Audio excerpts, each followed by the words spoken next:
बिस्मिल्लाहिर्रहमानिर्रहीम। अस्सलाम वालेकुम नाज़रीन, मैं हूं आपका मेज़बान खालिद जमील और आप देख रहे हैं मेरा फेसबुक और यूट्यूब चैनल। सदर आरिफ अलवी ने 35 दिन के बाद बिल आखिर इलेक्शन कमीशन ऑफ पाकिस्तान को ख़त लिखा है और ये ख़त पाकिस्तान में जनरल इलेक्शन के इनकाद से मुतल्लिक है और इसमें 6 नवंबर की तारीख का हवाला दिया गया है। इस ख़त की तशरीह हर हल्का अपनी अपनी कर रहा है, लेकिन बुनियादी तौर के ऊपर सदर अलवी ने इस ख़त को लिख कर इलेक्शन कमीशन ऑफ पाकिस्तान के लिए और काजी फ़ाइज़ ईसा जो 17 सितंबर से नए चीफ जस्टिस ऑफ पाकिस्तान होंगे उनके लिए नया एक इम्तिहान का दरवाज़ा खोल दिया है। इसकी डिटेल आपसे शेयर करेंगे। दूसरा, नवाज शरीफ साहब की वापसी का ऐलान शहबाज शरीफ साहब ने किया, लेकिन अभी ये एक तरफ़ा ऐलान है और नवाज शरीफ साहब इस पर खामोश हैं और PML के अंदर से, पाकिस्तान मुस्लिम लीग नवाज ग्रुप के अंदर से ये गुफ्तगू की जा रही है कि आज ये ऐलान हुआ है लेकिन कल का कुछ पता नहीं कि क्या हो, नवाज शरीफ साहब आएँ या ना आएँ और उनकी वापसी में अभी भी एक बहुत बड़ी रुकावट है और वो रुकावट क्या है वो आपसे शेयर करेंगे। और तीसरा मामला इमरान खान की ज़मानत का मामला है। साइफ़र केस के अंदर उनकी दरख्वास्त ज़मानत की समाअत कल होनी है। इसमें 2-3 चीज़ें बड़ी अहम हैं। बज़ाहिर तो ये सिंपल मामला लगता है, इसके अंदर कोई ऐसी रुकावट नहीं होनी चाहिए। लास्ट टाइम FIA ने टेक्निकल एक बुनियाद के ऊपर एतराज़ किया था, उस एतराज़ को दूर कर दिया गया है। अब 14 सितंबर को इमरान खान, शाह महमूद कुरैशी और असद उमर तीनों की एक साथ जो है दरख्वास्त ज़मानत पे समाअत होगी। असद उमर की अबूरी ज़मानत पहले से थी, उनकी ज़मानत को कन्फर्म करने का मामला है, जबकि शाह महमूद कुरैशी और इमरान खान की बादस गिरफ्तारी की ज़मानत का मामला है। इसमें कोई बड़ी रुकावट नज़र नहीं आ रही अब तक की जो मामलात हैं, लेकिन जो अटक जेल के अंदर आखिरी समाअत हुई है उसमें इंडिकेशन जो इस किस्म की दी गई हैं, जिसमें जहाँ तक 26 सितंबर तक जुडिशल रिमांड में इजाफ़ा किया गया है शाह महमूद कुरैशी और इमरान खान की, वहीं पे FIA को ये हदायत की गई है कि 26 सितंबर तक इस केस का चालान मुकम्मल करके पेश किया जाए। इसका मतलब है कि चालान मुकम्मल होगा तो फिर उसके बाद जो है कि इस पे बाज़ाब्ता अदालती कार्रवाई जो है वो शुरू हो जाएगी, केस जो है वो उसके ऊपर समाअत शुरू होगी।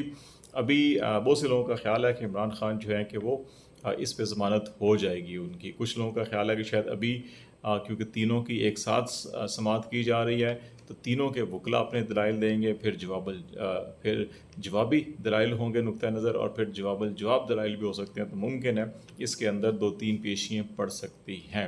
लेकिन एक मसला जो सबसे अहम है वो हमने पहले भी कहा कि इसमें ज़मानत अगर होती भी है तो फौरी तौर के ऊपर इमरान खान की रिहाई नज़र नहीं आ रही। उसकी वजह यह है कि 9 मई के जो मुकदमात 10 मुकदमात जिनमें इमरान खान को नामज़द कर दिया गया है मुलज़म के तौर के ऊपर, उनकी गिरफ़्तारी उसमें किसी भी मुकदमे में डाली जाएगी और फिर उनको अटक जेल में रखा जाएगा।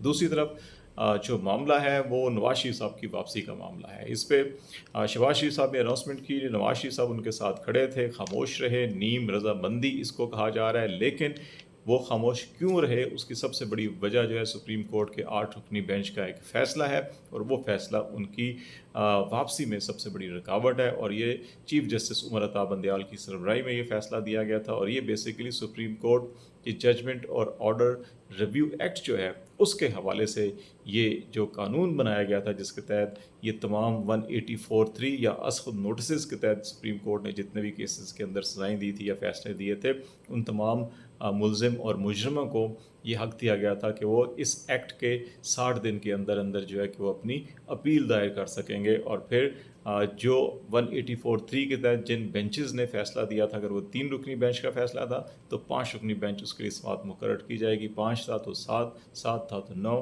9 था तो 11। तो इस एतबार से नवाज शरीफ साहब को ये एक उम्मीद थी कि वो जो ताहयात नाअहली के हवाले से उनको सज़ा दी गई थी उसमें जो है कि वो अपील दायर करेंगे और जहांगीर खान तरीन और बहुत दीगर और लोग थे। लेकिन वो जो एक्ट था वो 8 रुकनी बेंच ने उसको कलअदम करार दे दिया था और ये उस वक़्त दिया गया था जब मौजूदा जो कौमी असम्बली थी आखिरी उसकी अपनी मुद्दत कंप्लीट हुई थी 9 अगस्त को, तो उसके 2 दिन बाद जो है कि उसको कलअदम करार दिया गया था। उसके ख़िलाफ़ अगरचे मौजूदा वज़ारत कानून जो है इस वक्त इन्होंने अपील दायर कर दी है, लेकिन अभी जो 184(3) के तहत है उसमें रिव्यू کا اختیار انہی ججز کو ہوتا ہے جنہوں نے فیصلہ دیا ہوتا ہے. تو وہ 8 میں سے chief justice Umar Ata Bandial retire ہو جائیں گے، باقی 7 وہی ہوں گے.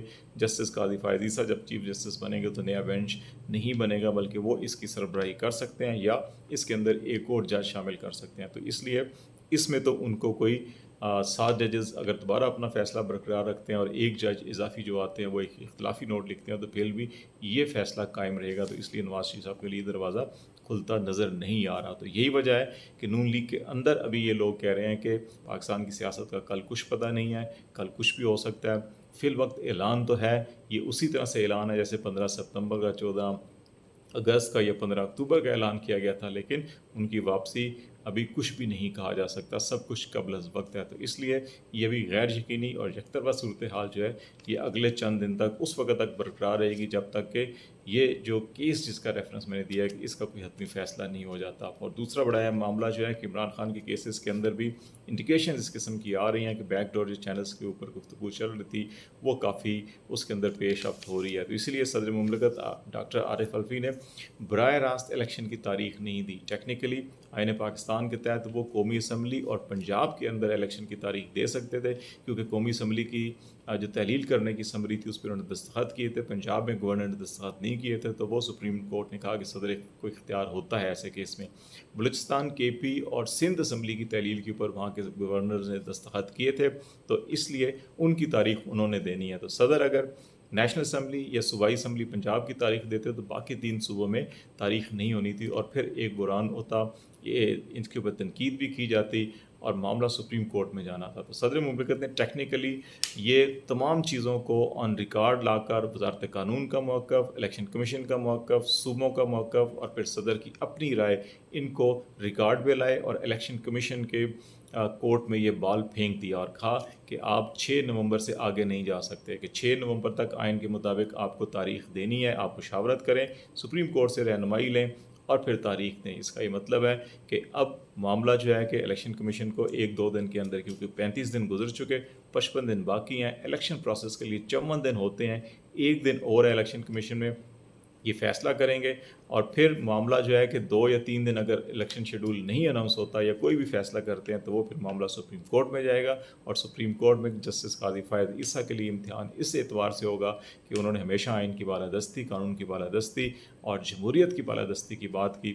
جب ان کے سامنے معاملہ آئے گا تو وہ کس طرح سے آئین سے ہٹ کر 90 دن سے آگے الیکشن کو لے جائیں گے. یہ ایک بہت بڑا ان کے لیے امتحان ہوگا، صرف ان کے لیے نہیں بلکہ تمام معزز جج صاحبان جو اس وقت سپریم کورٹ میں، انہوں نے ہمیشہ انسانی حقوق اور آئین کی بالادستی کے لیے بڑا اہم کردار ادا کیا.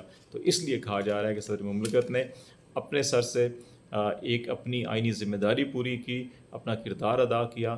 لیکن اب الیکشن کمیشن آف پاکستان پہلے کچھ ایکسپوز ہوا تھا، لیکن اب باری اصل میں جسٹس قاضی فائز عیسیٰ کی ہے کہ یہ ان کا امتحان ہوگا کہ وہ آئین کے ساتھ کھڑے ہوں گے یا وہ غیر آئینی قوتوں کے ساتھ جو الیکشن میں تاخیر چاہتے ہیں. لیٹس سی، دیکھتے ہیں کیا ڈیولپمنٹ ہوتی ہیں. آج کل کے لیے اتنا ہی. خالد جمیل کو اجازت دیجیے. اللہ حافظ.